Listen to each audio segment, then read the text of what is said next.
Today we are going to go beyond the Kop and discuss 5 things to look out for in Newcastle versus Liverpool this Monday. Make sure to click like and subscribe, guys, and please enjoy the video. Number 5, Newcastle's threat on the wings. If there's one thing we can take away from our recent 4-2 victory over Bournemouth, it's that Liverpool and opposition wingers do not mix. It's like Coke and Mentos or Arteta and title success. We saw Semenyo and Brooks cause major headaches in our back line throughout the Cherries' visit to Anfield, and even in the Community Shield we struggled to maintain the likes of Daniel Munoz and Ismaila Sarr, so we need to have a long sit down and analyse why this is.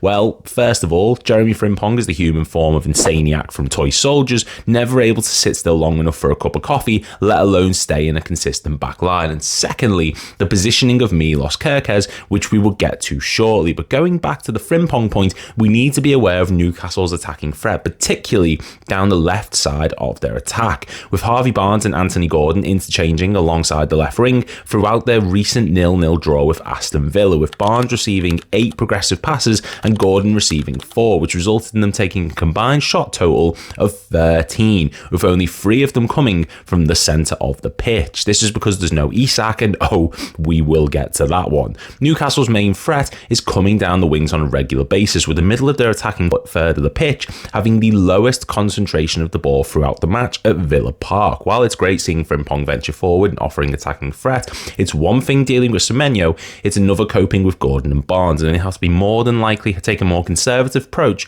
to ensure we aren't left too vulnerable on defensive transitions. Number 4, the impact of Gravenberch and how it affects Kerkez. It's the return of the Grav. Gravenberch is making his long-awaited return to the Premier League starting lineup, and honestly, it can't come soon enough. In his absence, we've seen us try 2 different pairings in the double pivot role, Jones and Szoboszlai against Palace, and Szoboszlai and McAllister against Bournemouth, to pretty mixed results. Szoboszlai put out a passing accuracy of 87 and 88% respectively, which saw us lose the ball in dangerous parts of the pitch, ready for a counter-attack, and McAllister, while putting in a decent showing against Bournemouth, is still working his way back up to full fitness, so having Ryan Gravenberch back will be a massive Brucey bonus for us, with his half turns and talent for running into attacking space providing, no pun intended, pivotal in our title win last season. But it also means that we'll see Kerkez back in his best position. You see, in Ryan Gravenberch's absence, Kerkez has had to play almost as an inverted fullback, operating alongside Szoboszlai or whoever else is at the second part of the double pivot, seeing him out of position on counter-attacks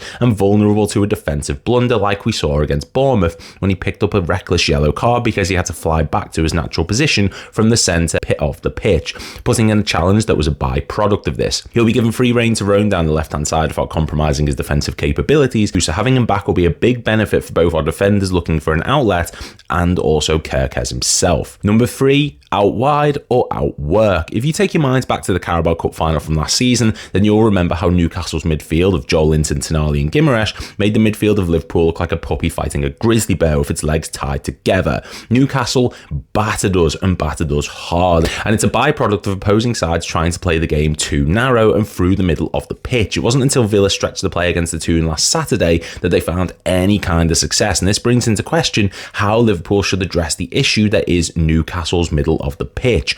On one hand, we can attempt to outwork the dangerous trio, giving the added work rate of new summer signing Florian Wirtz, who looks like Jurgen Klopp's pressing wet dream, and the false 9 role of Hugo Ekitike, giving us the potential to overload the middle of the pitch and give us plenty of options in this area. But even with these new lads, it feels like a gamble that could backfire easily, especially given the fact that combined in their recent Premier League match, we saw the Newcastle midfield cover 31.9 kilometres while also putting in 6 tackles, 3 interceptions and winning 8 ground duels combined. So with this in mind, the clear option is to use the wide areas of the pitch by utilising the likes of Salah and Gakpo, who will be able to stretch the play and break up the compact nature of Eddie Howe's side. Wirtz is capable of drifting out wide, the same with Ekitike, and we of course have Kerkez, who will be trusted solely with left-back responsibilities, and of course Duracell Bunny himself, Jeremy Frimpong, on the right-hand side. If we try and go through the middle, it can go either way, but if we utilise the wide areas, stretch Newcastle's defensive midfield as much as possible, with the likes of Wirtz and Szoboszlai running through the middle into open space,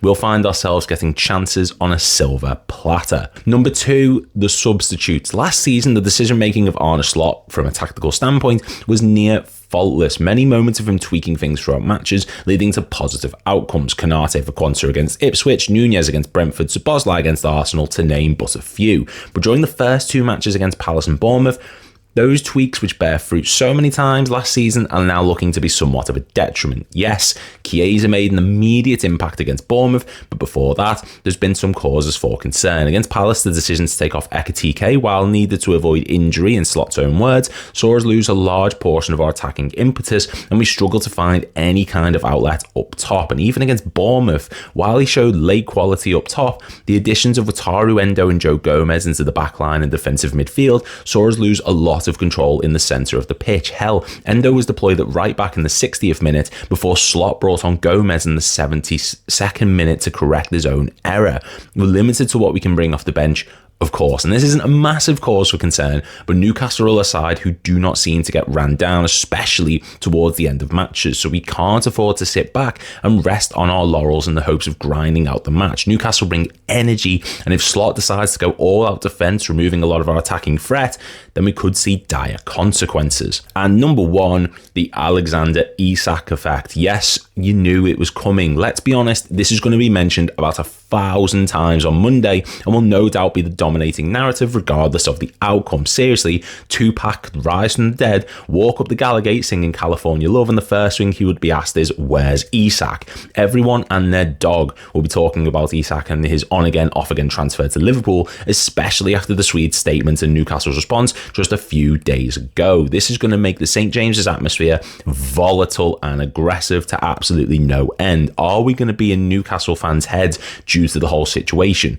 Will the outrage put forward by fans of the Magpies make the atmosphere too much for Liverpool to deal with? Who knows? But one thing that is certain is that it's going to be interesting to see, and once the match is over and the dust is settled, maybe we'll finally find out once and for all what the next step is for Alexander Isak.